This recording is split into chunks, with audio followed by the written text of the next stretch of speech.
My people, what's up? One thing that we tend to do as sports fans, we tend to overstate how valuable a player is when they exceed expectations. This has happened a couple of times this season.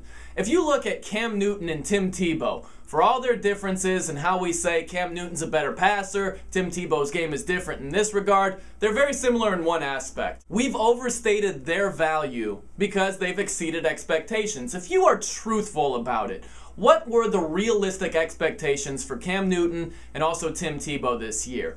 They weren't very high. The expectations weren't huge. Therefore, the reaction to how well they're playing is overstated. If you look at Cam Newton, for a rookie, he's done fantastic. He's fourth in the NFL in passing yardage. Going into week 8, that's not too shabby. He's exceeded expectations. But the guy's thrown 8 touchdowns and 9 interceptions. His passer rating is lower by a smidge than Donovan McNabb's, a guy who's been benched for Christian Ponder in Minnesota.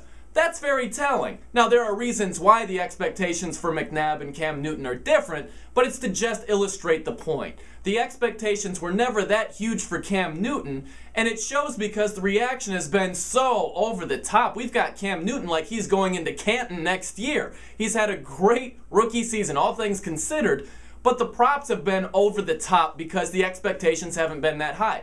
Take Tim Tebow, for instance, too. Tim Tebow stunk against the Dolphins last week for 3 quarters. He was bad, yet he rose to the occasion when it was crunch time. He made some plays down the stretch. The Dolphins shot themselves in the foot, screwed up an onside kick, fumbled in overtime, and Tim Tebow and the Broncos got the win. Now, people went over the top as if the Dolphins were the 72 Dolphins and not the 2011 Dolphins. Which is it? Do the Dolphins stink? Are they one of the worst teams in the league? Or are they a legitimate foe? No, they're the team that stinks. So his performance can't be overstated. It just shows you that oftentimes we go over the top when players exceed expectations. Take Sam Bradford, for instance. Sam Bradford last year, good rookie season for the St. Louis Rams. All things considered, 18 touchdowns, 15 picks, and your rookie season's pretty good.